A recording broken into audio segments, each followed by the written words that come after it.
2012 at GE's Erie plant wearing the current CSX YN3B paint scheme. Although the long hood forward operations are not used much anymore, it's always a rare treat to see one of these engines run long hood forward. With a solid K5H LL on the lead, pulling 80 cars through town, this was a sight to see. So let's sit back and enjoy. Alright, YouTube, here at CSXT F767. F6. Northbound, from Commonwealth.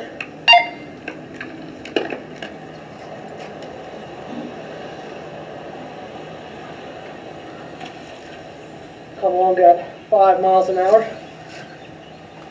Let's come on north to Commonwealth where he will interchange with Commonwealth. Let's lay back and check it out. See rolls through town, K5HLL.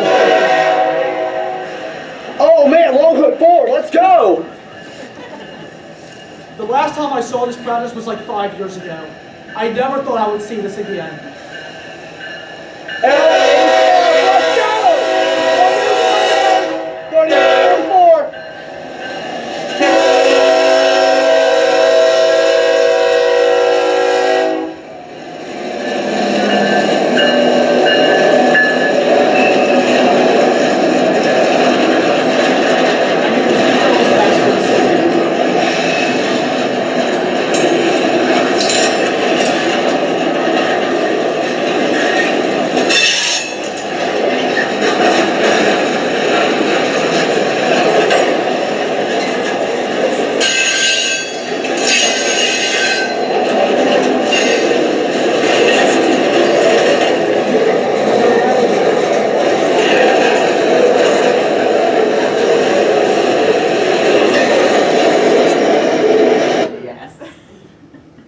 Now, as we saw in that video, you saw double stacks. Within the past couple of years, CSX expanded some tunnels to allow for the double stack traffic.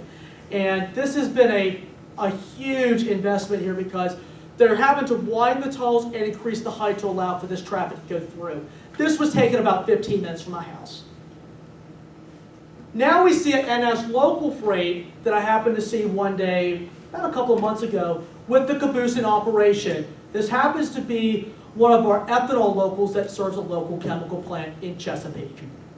And I will do a quick introduction. Oh, can you fast forward that video?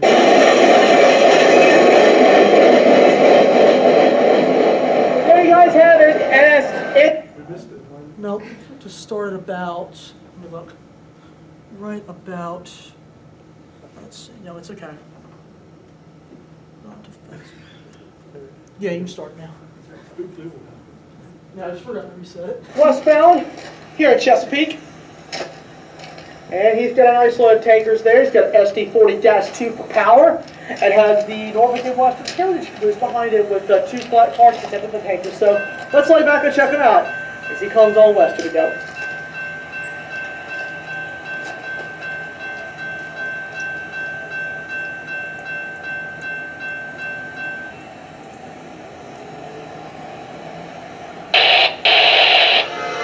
Oh, love that P5.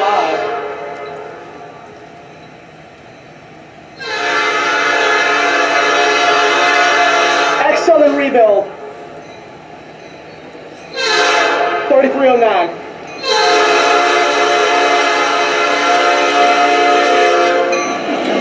How's it going?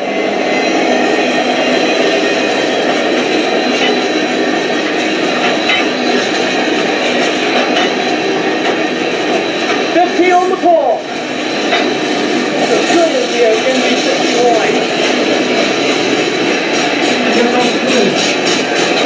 I'm turning away from the conductor as well. And here comes the caboose to end the train.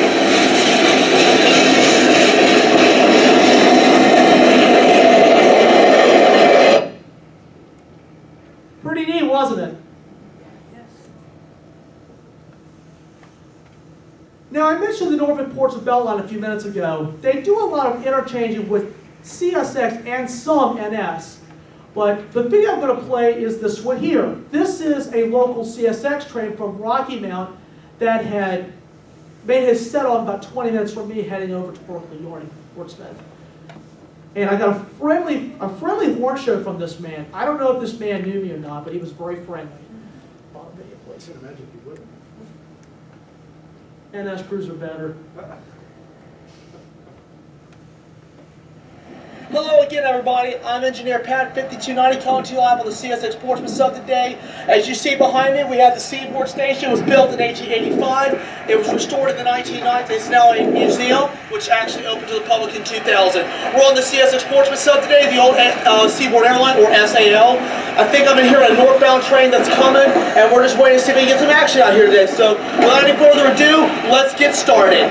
The northbound manifest I heard on the scanner was CSX F78212, a manifest train that is bound from Rocky Mount, North Carolina to Portsmouth, Virginia. Today's one-unit wonder was CSX AC 4400 number 411 that was built in October of 1999 at GE's Erie plant. This unit still wears its YN2 colors and it looked pretty good. With a solid K5LA horn on the lead and a wonderful crew on board, this train was a sight to see as it went by the old Seaboard Station that was once used to serve passengers here in the area. So please, come along with Engineer Pat 5290 as we watch this exciting train pass a historic landmark. Alright guys, we got our northbound. I'm here at F782. Yeah, that's CSX F782. Northbound, here at Suffolk on the old SAL. K5LA is on the lead. Let's lay back and check them out as they roll through on the old Portsmouth Sub. Here we go. It's also the former Rocky Mount division of the Seaboard Coastline after the July 1st, 1967 merger. Let's listen to that K5LA. Headlights at distance, AC 44 up front.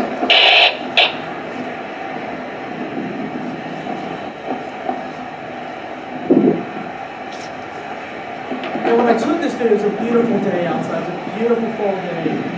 And I always enjoyed this spot. I spent a lot of time doing this on my train stuff when I was an officer.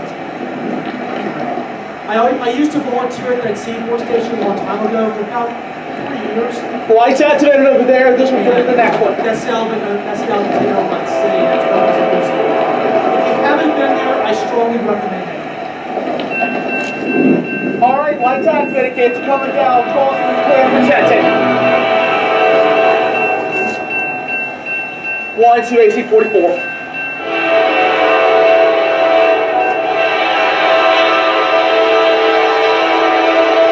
One unit wonder.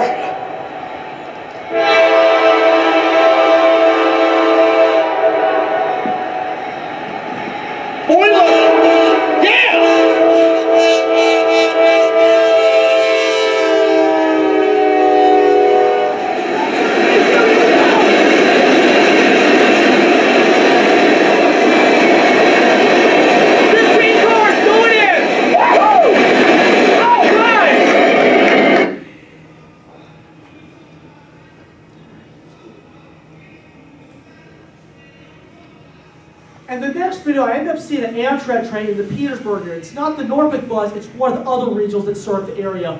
This is Amtrak 90, the northbound Palmetto going through Petersburg this past summer. They usually will roll through Collier at about 60 miles an hour, and they waste no time getting out of here.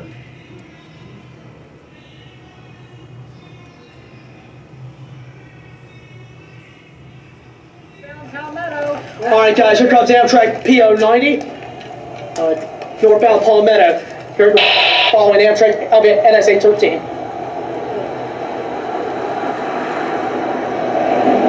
So, thank you. 7 on the clock.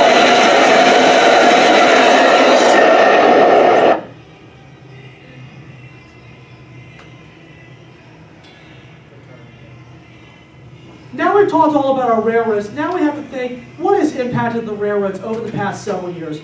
One big factor is our environment. The EPA is pushing for stricter emission regulations to emit less particles. And the most recent is Tier 4 regulations or Tier 4 final. Excuse me. What is it defined as? Tier 4 is the emissions level that emits carbon and particle at a very low matter. And here is one of the new state-of-the-art Tier 4 locomotives that GE purchased. It has 4,000 horsepower and it is compliant with the Tier 4 regulations. I've seen several of these and they're really, really pretty. Now let's go around the globe. We all know about what's going on in the U.S., but let's talk about some of our foreign visitors. Let's see. The U.S. earned about $82 billion in revenue in freight in 2014. That was a big year for the railroad.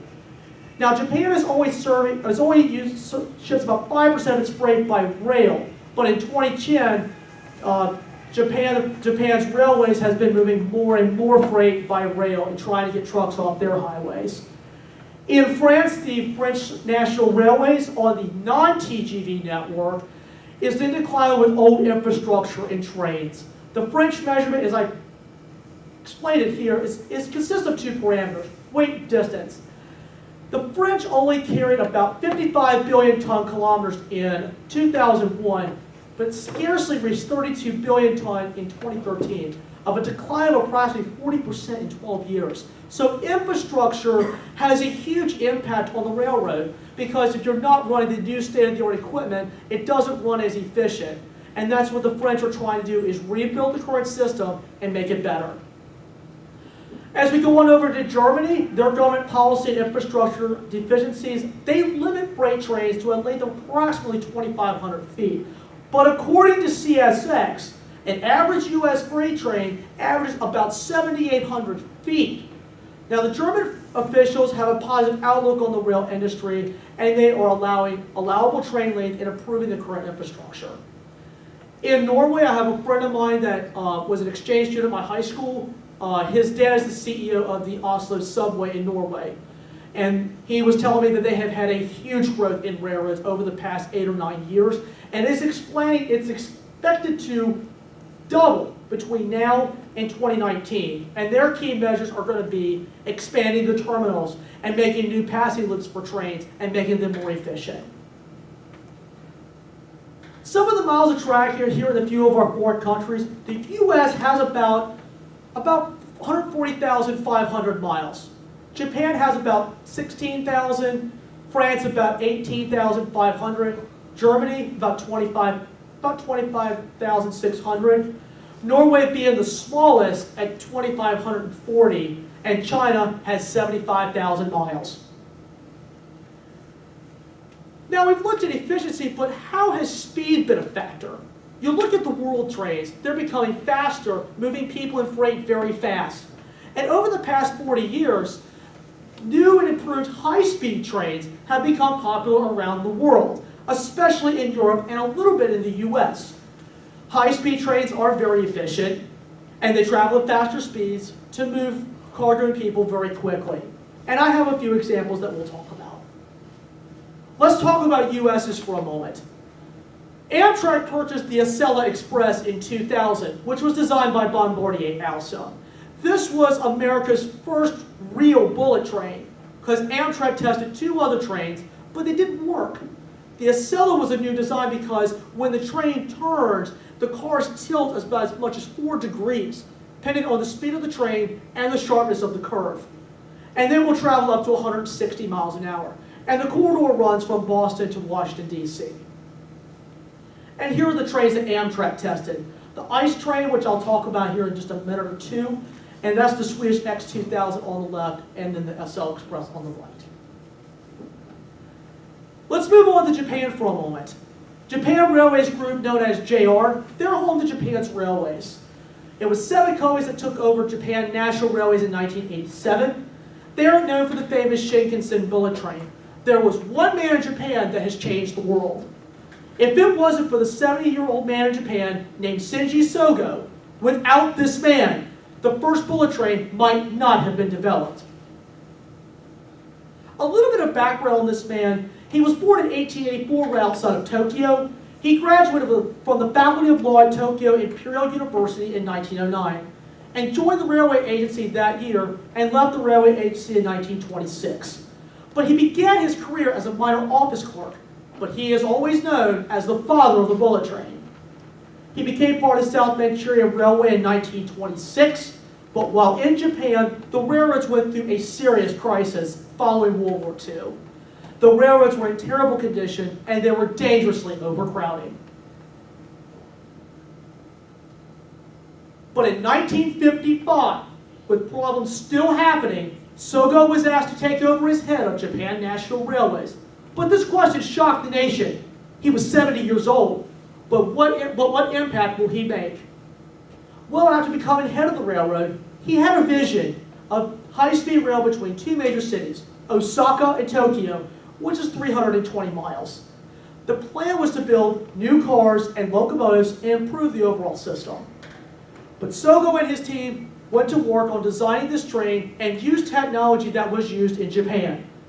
But the Shinkansen was launched in October of 1964, and it has been a major success not only in Japan, but for the world. And here's a couple of pictures of their other bullet trains. The TGV, one of the fastest trains in the world today, it's a Train à grande vitesse, which is French for high-speed train. And it was launched in the early 70s by the French National Railways, or SNCF. The idea of modernizing the system took place in the 60s to replace older equipment and to transport passengers safer and more efficient. The first TGV was launched in 1971, which was the TGV 001, and in 1972 was powered by a gas turbine and reached speeds of 198 miles an hour, which was very fast for the early 70s. But those gas turbine TGVs ran until 1973 during the energy crisis, which suddenly made these TGVs very costly. But they decided to electrify the line in 1973 to get the power from overhead wires. Since the electrification of 1973, the TGV itself has broken records of over 300 miles an hour. They are very, very fast. Where do they serve? They serve all the major cities of France, including Paris, La Rochelle, which is a major shop on the SNCF, Lyon, and Luxembourg, as shown in the map below. In 1976, they did what Amtrak did. They made a dedicated high-speed line to extend from Paris to Lyon. And that first section was opened in '81. And this has been a major success by the SNCF. Long-distance freight trains. We've talked all about speed, but what about going from one country to one country? Well, some railroads around the world are transporting freight longer distances. The impact of transporting freight longer distance is definitely cheaper than air. But a global example is going to prove this point. On January 3rd of 2017, a Chinese locomotive left Yiwu, an East Coast Chinese port, was bound for London, England, a 7,500-mile trip. Some freight was delivered to Germany, and the remainder of it was delivered to London. 1,702 freight trains made this trip from China to Europe in 2016, more than double the 2015 figure. European countries have responded that Chinese rail service is definitely cheaper than air and quicker than ship.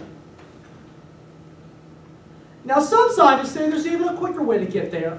This train uses no steel wheels or rails. It is known as a maglev. A maglev is powered by magnets alternating between north and south. Below, there are two countries that tested this idea, Japan and Germany.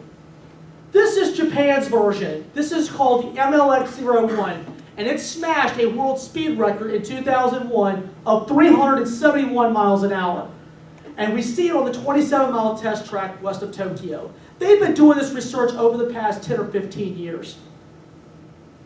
This was Germany's version. Deutsche Bahn was testing a maglev on a 30-mile test track in West Germany to try and move passengers from place to place very quickly. But unfortunately, the project was canceled in 2008 due to rising costs. In summary, shoreline railroads work to make local deliveries that class railroads can't make or they can't make it profitable. Class 1 freight railroads deliver commodities such as coal and grains and machinery and consumables within our states and cross country and across two continents as seen in Europe, Asia to Europe. In some cases, trains offer faster delivery than shipping and definitely less expensive than traveling by air or ship. Due to the large volume that trains are able to move, the environmental effects are lessened. So just remember this. The next time you button your shirt, put on your shoes, turn on your laptop, eat a meal, turn on your lights, start your car, turn on your furnace, or walk into your home, you can know that a train made it possible. In conclusion, railroads are important to our domestic and global economies. Job opportunities in the rail industry are growing rapidly, like I may pursue when I graduate. The rail industry attracts employees from different backgrounds, including military backgrounds and first responder backgrounds, to help safely and efficiently move raw materials and final products to their destinations. They also provide lifetime careers in different fields, and with the expansion of our terminals and rail lines, more freight and passengers will be moved by rail faster, safer, and more efficiently in the years to come. Thank you very much. I hope you enjoyed it.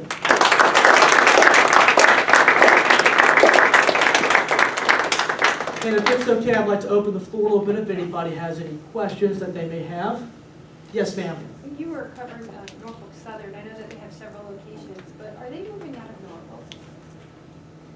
According to my understanding, they're moving the executive positions to Atlanta. Why are they moving it to Atlanta? First of all, Atlanta is where a lot of their operations are.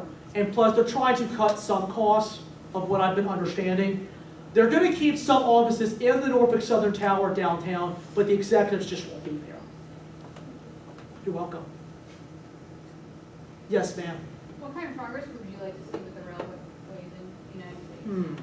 That's a very good question. I'd love to see the railroads transport more freight and get more trucks off of our highway. And I would love to see our terminals get expanded over the next several years. And I think it's going to be a big project for our terminals. And plus, when they expand it, they're going to allow for more container space, and that will be the need for more people to help run it. So I can see a very good lookout on the intermodal side. The coal side, I see there is an expansion in the coal side as well, because they've opened the mines back up. They're bringing a lot of jobs back, and jobs are important. So, and I've been seeing a lot of coal trains as well, pulling 175 loads going in, 175 loads going out of Pier 6. So right now, the railroad business is excellent. And they're on a hiring spree everywhere. Yes, sir, Commander Kennedy. Hey, I have a question for you. Sure. And you might not know the answer, it just occurred to me, and if you say, I don't know, that's fine. But I was thinking about the greenness of trains versus trucks. So to haul the same amount of goods, which one's polluting the atmosphere more, trains or trucks? Let me think about that a second. I would say more trucks, I think, because there's so many of them on the highway. If you look at the highway, you see back-to-back lanes with trucks. But with the locomotives, they have a wider fuel tank. They hold about maybe 5,000 gallons of diesel fuel, and they can only go point A to point B without stopping. With the trucks, you have to stop about every 150 miles. So I would say the trains win on this one. You're welcome. However, the trucks are moving a lot of them to natural gas. Yes, TFC is a prime example as well. They're moving their trucks to natural gas. And I went there in 2016 with Professor Yule here. The lady was saying that they're trying to graduate the diesel class and transform them over to natural gas. And I think that's a really good move there for our environment. I'll be glad to take another couple of questions if anybody has any. Yes, ma'am. When you were talking about the trip from China to all the way to London, was it? Or, Yes. do you know how long that would take for to get there? I'm not exactly sure, but for long distance trains like this, the crew can't make it all in one trip because they only have 12 hours to work. Mr. Bird knows this because his dad works for Norfolk Southern. The law says you can work 12 hours, at least here in the U.S. They stop along the way to get a relief crew, which means one crew comes off, the next one goes on, then they travel a certain distance, and then it will keep going and so forth. So I don't know how many days it would take, but the crew change is important because you've got to think the guys have got to eat and they've got to rest. Rest is key. Yes, sir, Coach Northern. Pat, first off, it's incredibly impressive how knowledgeable you are, trains. I wish I knew that much about anything. Thank you very much. You're welcome. I appreciate your kind words. Yesterday I was watching the news and saw, piloted drone bikes, and we've had self-driving autonomous cars for years now. And you mentioned this briefly, but what is it about trains? Is it really just that they're that efficient, that they can haul that many goods, that has kept them, that has just limited the amount that they've needed to evolve over the course of the years since they came around? I mean, what is it about trains that just makes them as good as they are still? That's a very good question. That's a very good question. From the time of the steam engine, they were powered by coal and water, and they were having to refuel it so often. When they started converting to the diesel about the the mid-40s, they were thinking, we can design a locomotive that can be fueled one time and last the entire trip before it gets fueled again. It's the fuel that they consume is definitely less, and the horsepower they have, because some of the big General Electrics are about 4,000 horsepower. With all the other ones, they range from about 2,000 to about 4,000. So it's the horsepower that they provide and the pulling power, because you can see on some of these trains, you're seeing them over 100 cars in length.